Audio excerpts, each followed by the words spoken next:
Hi people, welcome to one more video on word problems of linear equations in one variable.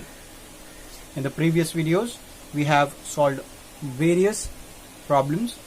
Now we will be solving few more problems because we know as we practice more and more we become more accurate and time conserving. So without wasting any time, let's go ahead with some more types of problems based on linear equations in one variable. Moving on to the first problem for the day and 11th in this series under the topic linear equations in one variable. At present, Ankit is twice as old as his son. In 4 years, he will be 4 times as old as what his son was 9 years ago. Find the present ages of both of them. Now we are supposed to do the postmortem of this question, that is breaking it up based on the information it is giving to us. Okay, so let's look at the first statement. Ankit is twice as old as his son. Now next part is in 4 years, that means after 4 years, in coming 4 years, he will be 4 times as old as what his son was 9 years ago. So we have 3 different time periods where this problem takes us. For that we'll have to represent the data in a tabular format. So since we have 3 time periods, one is 9 years ago, then comes the present age, and then comes after 4 years. So we'll fill up the table as per the given data. Ankit is twice as old as his son. So let the son's age be x. So present age, or let the son's present age be x. Now at present Ankit's age is twice as old as his son. So if son's is x, so Ankit's age will be 2x. In 4 years, after 4 years, what will be son's age? Son's age will be x plus 4. And what will be father's age? Father's age will be 2x plus 4. Agree to this? So according to the given condition of the problem,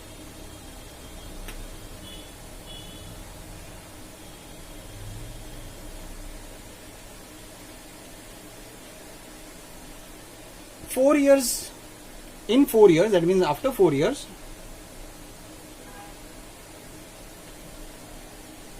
Ankit's, he means we are talking about Ankit. So Ankit's age will be 4 times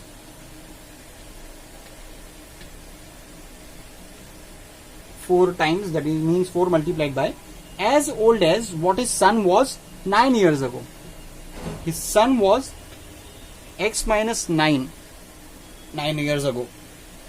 So based on the given condition, we have Ankit's age after 4 years as 4 into x minus 9.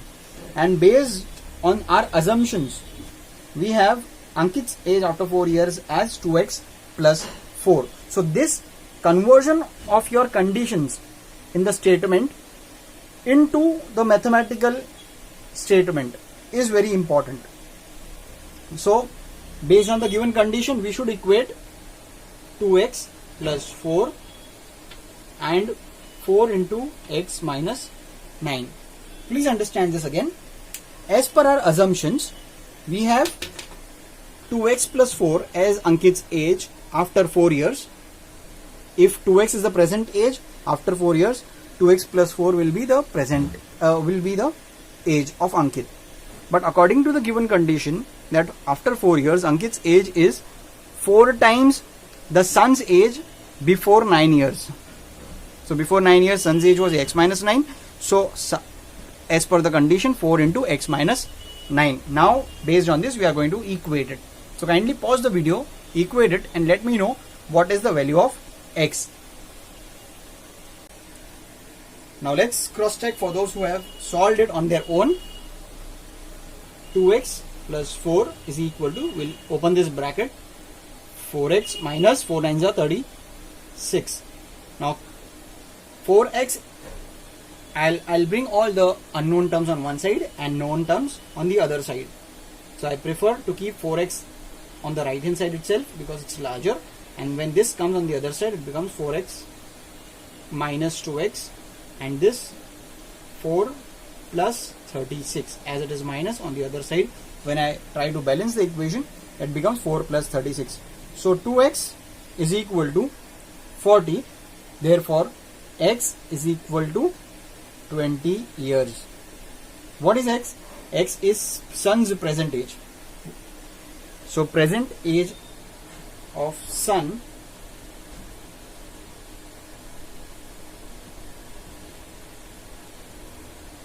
is 20 years.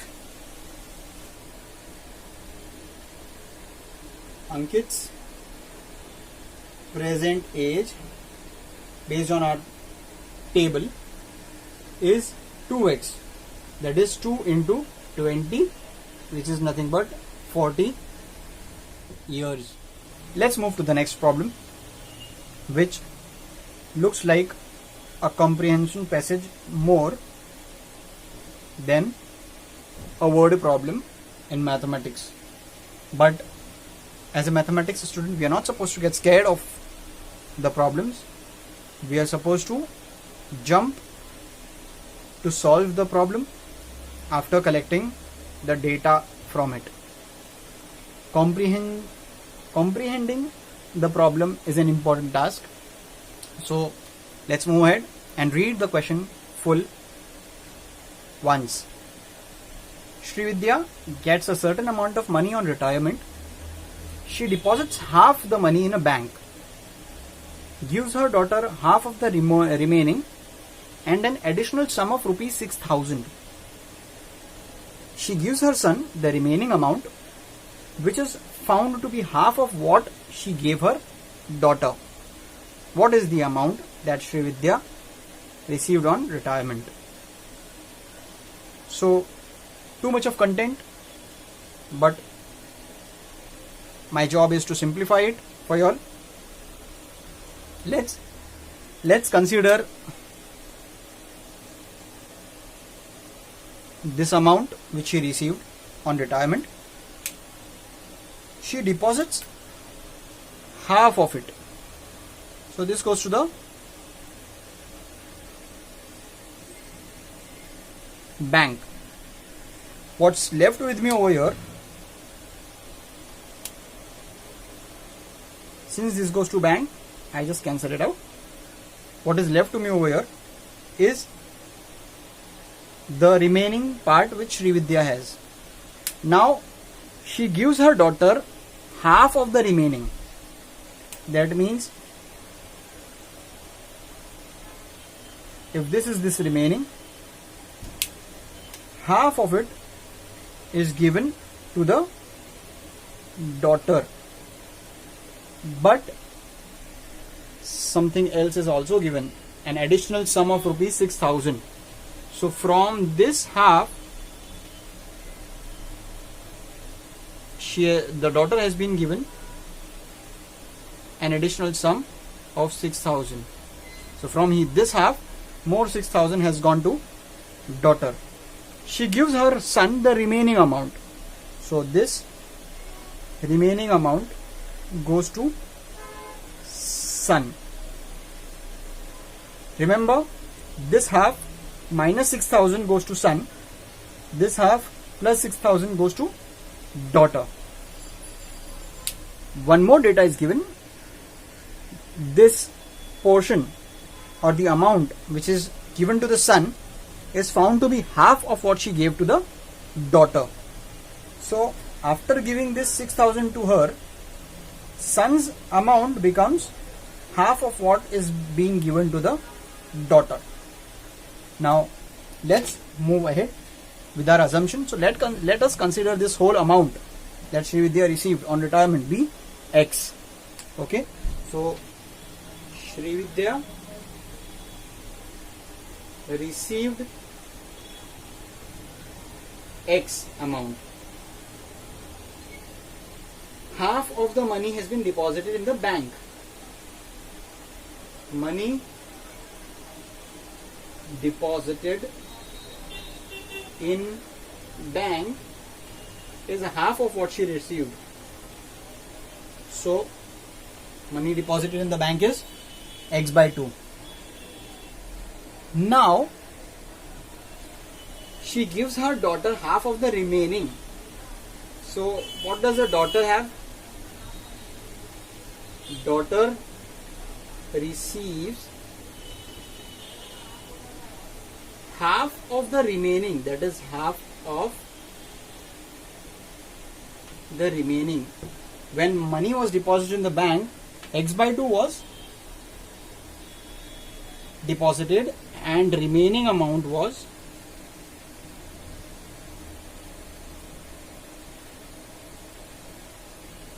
X by 2. So bank has X by 2, the remaining amount is X by 2. Now daughter receives half of X by 2, that is half of the remaining, and an additional sum of rupees 6,000. So from son's share, additional amount of 6,000 has gone to daughter, which is nothing but X by 4 plus 6,000. So remember this. Daughter receives X by 4 plus 6,000. Bank has X by 2. Srividya had X. What is left with son now? The remaining amounts, half plus 6,000 has been given to daughter. So what is remaining now? So the remaining amount goes to son, which is nothing but X by 4, which is given, minus 6,000, because an additional sum of 6,000 from son's share was given to daughter. So son's share is this. Now additional information, the second condition is given that whatever son gets is found to be, half of what she gave to her daughter. It looks unfair, but then this is what is given to us in the problem, so we are supposed to follow it. So what son received is son's received amount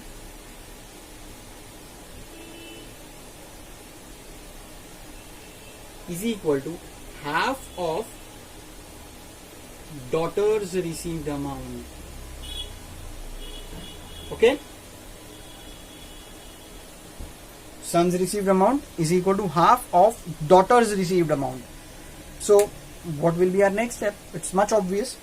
We are going to substitute the data in language it is given. We are supposed to convert into mathematical statement, that is an equation. Son's received amount is over here, will come over here. Half of daughter's received amount will come over here, and we are supposed to equate this to find the value of X. So son's received amount was X by 4 minus 6,000, which is equal to half of X by 4 plus 6,000.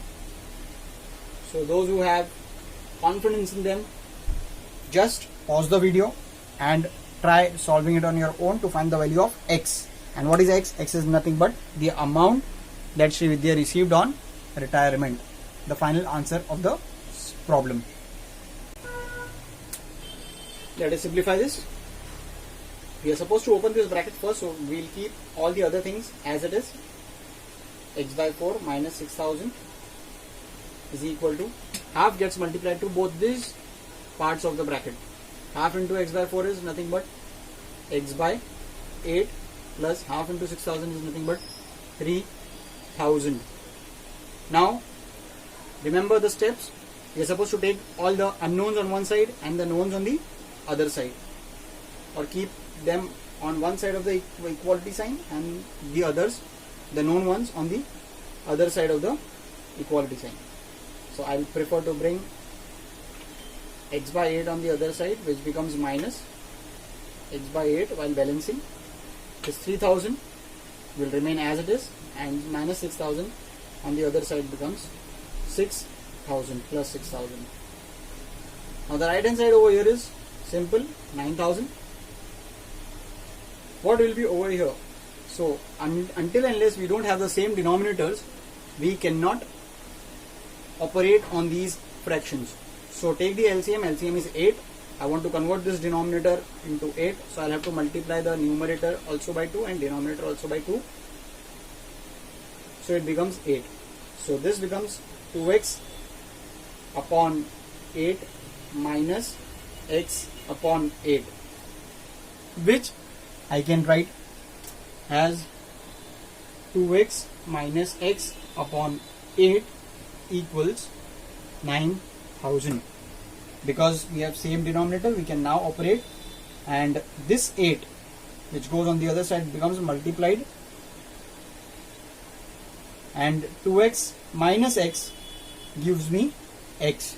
So the value of x is nothing but 8 9s are 72,000. So Srividya received 72,000 rupees on her retirement. Okay, so no matter how lengthy the problem looks like, always remember there is a solution to all the problems. Let's move ahead with the next problem. Anuj has 1000 rupees in denominations of rupees 5 and rupee 2 coins. If the number of 2 rupees coins he has is 5/8 of the number of 5 rupees coins, how many coins of each type does Anuj have? So if you see over here, these are 2 rupee coins, 5 rupee coins, and these are 2 rupee coins. Now such coins, how many of such coins together will make 1000 rupees, provided the given condition. The condition is, if the number of 2 rupee coins he has, number of 2 rupee coins he has is equal to 5/8 of the number of 5 rupee coins. So this is the condition given to me in my problem. Again, number of 2 rupee coins he has is equal to 5/8 of the number of 5 rupee coins. But what is my first condition? Do not forget that. My first condition is the total number of 2 rupee coins and the total number of 5 rupee coins is rupees 1000. So we have two conditions. So what are you waiting for? Let's start solving the problem. So for that, we'll have to assume a variable. Let that variable be y. But which number of coins we are denoting by y? We need to decide that. So we can take any of the two, rupees 5 or rupees 2. So let number of 5 rupee coins be x. Therefore, by the given condition,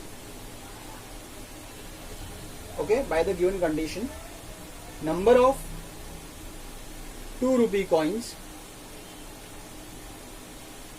is 5/8 of number of 5 rupee coins, that is x. So I can write it as 5/8 x. Okay, so this is 2 rupee coin, this is 5 rupee coin. The number of 5 rupee coins is x, number of 2 rupee coins is equal to 5x by 8 based on the condition given.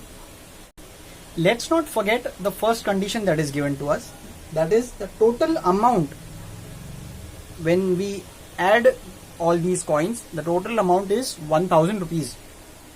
So how do we find that? So for that, we'll have to first find what will be the amount when we add the number of 5 rupee coins.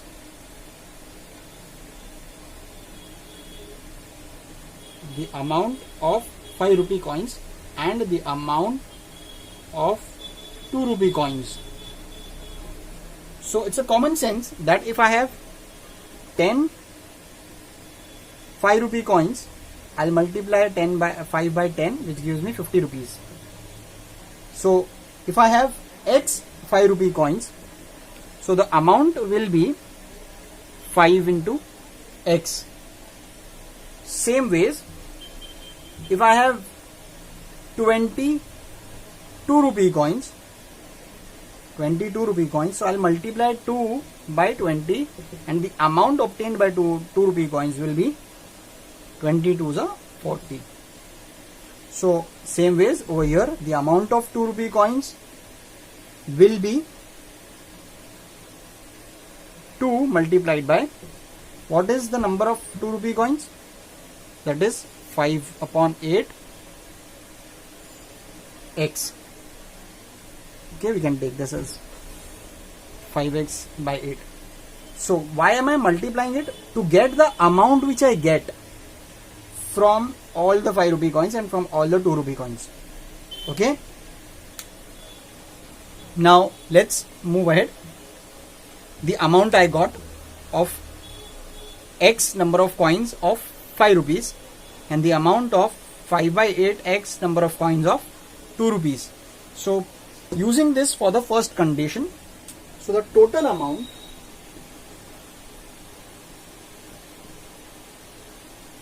is given as rupees 1000, which should be equal to the sum of this. We agree? Do we agree to this? The total amount given is 1000 rupees and it should be equal to the sum of the amount of 5 rupee coins and amount of 2 rupee coins. Hence, as per the condition or according to the given condition,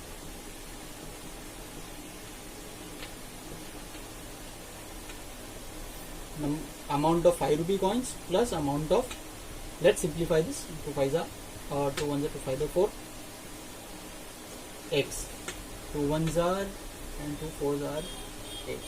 So the amount of 5 rupee coins plus amount of 2 rupee coins gives me rupees 1000. Let's simplify this and find the number of 5 rupee coins, that is x, and find the number of 2 rupee coins, that is 5x by 8. Before operating on these fractions, I need to check whether the denominators are same or not. They are not same, hence I'll have to take the LCM before taking this 4 on the other side. So 4 5s are 20, so I'll have to multiply numerator and denominator by 4 to get denominator as 4, and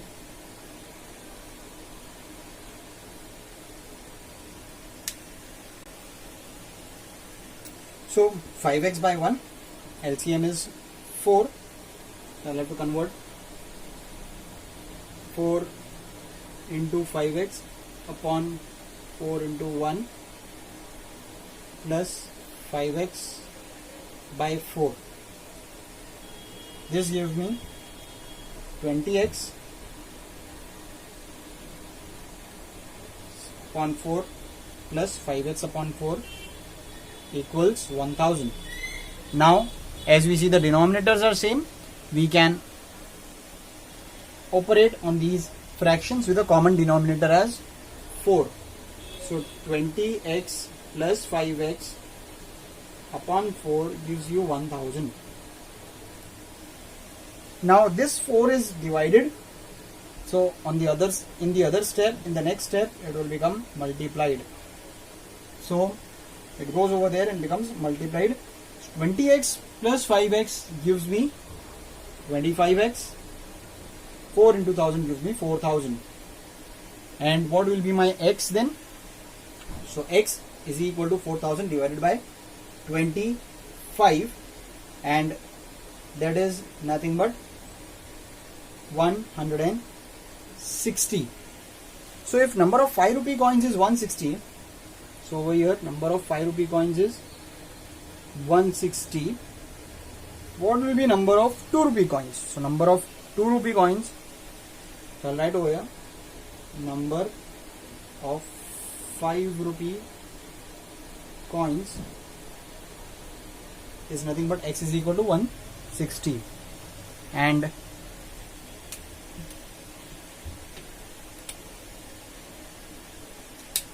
to find number of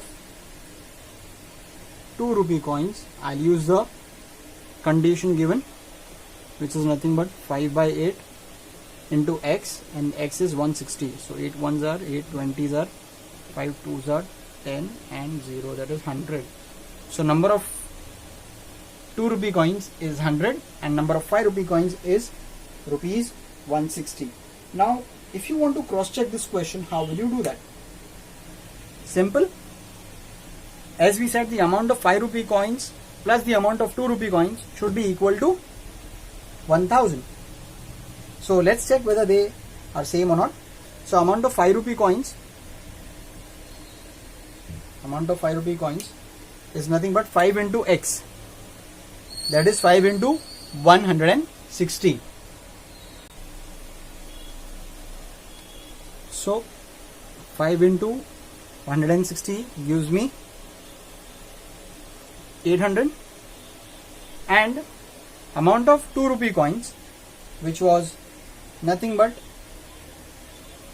5x by 4, so 5x by 4, or you have already found it, that is number of 2 rupee coins is 100, so 2 into 100 will give you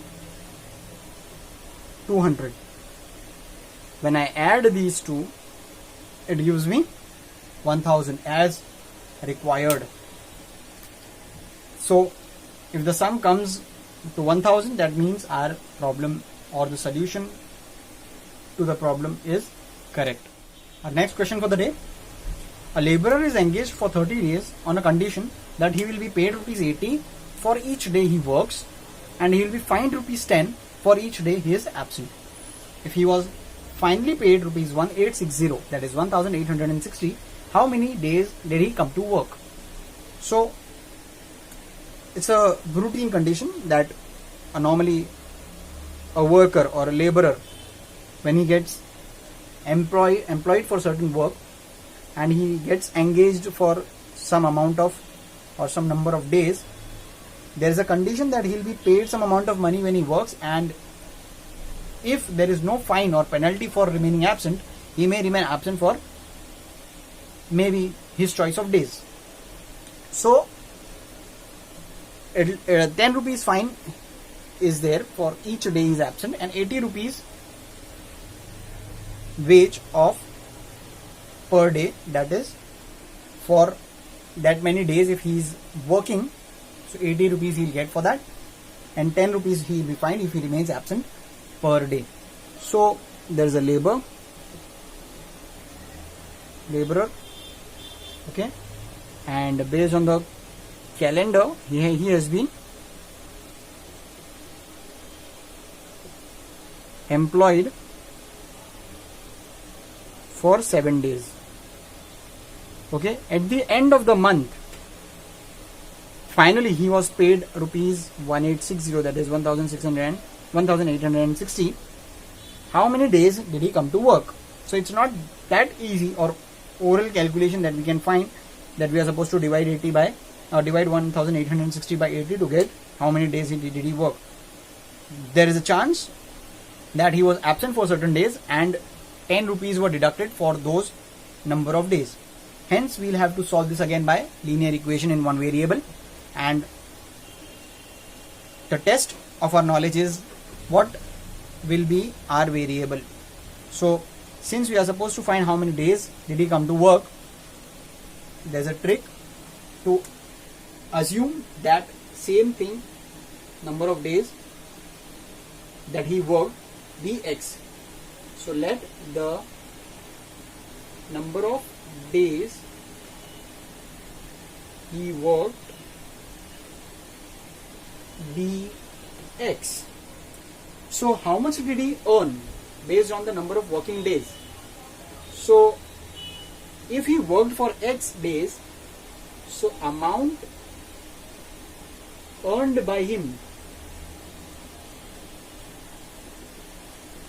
will be obviously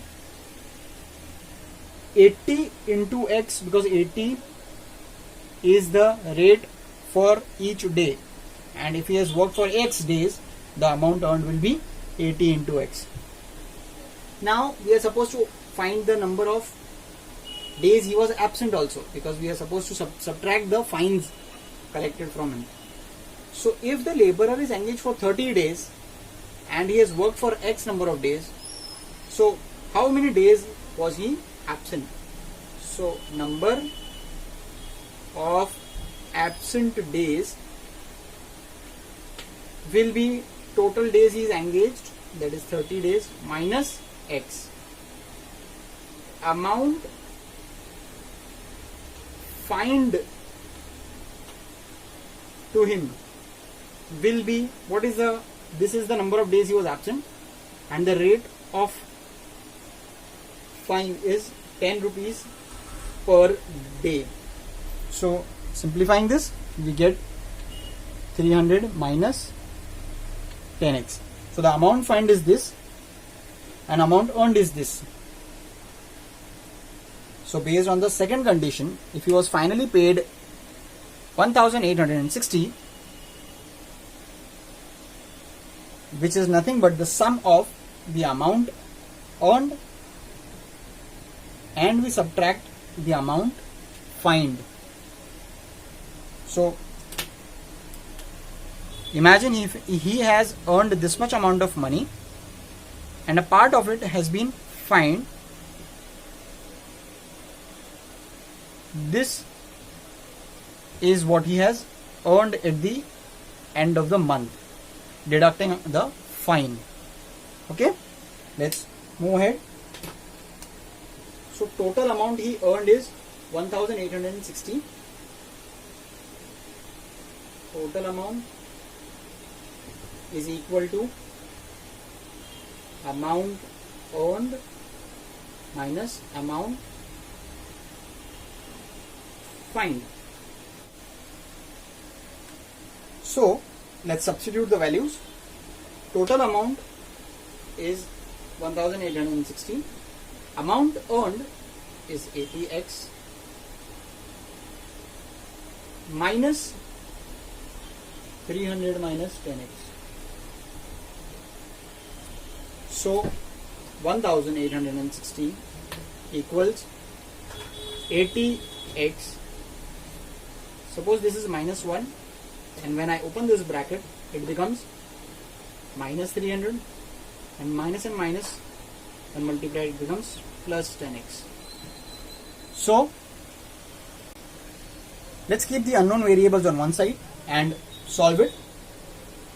So this is 80 plus 10, that is 90x, minus 300, I want to get rid of it and bring it on the known side, so it becomes plus 300. 1860 plus 300 gives you 2160.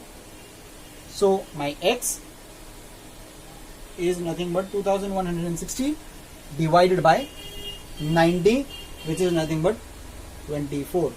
So the total number of days that he has worked, or the laborer has worked, is 24. So your answer statement will be the number of days worked by the laborer is 24 days. With this we come to an end of today's video. See you in the next video with some more interesting problems. Till then, keep practicing, stay home, stay safe. Take care. Thank you.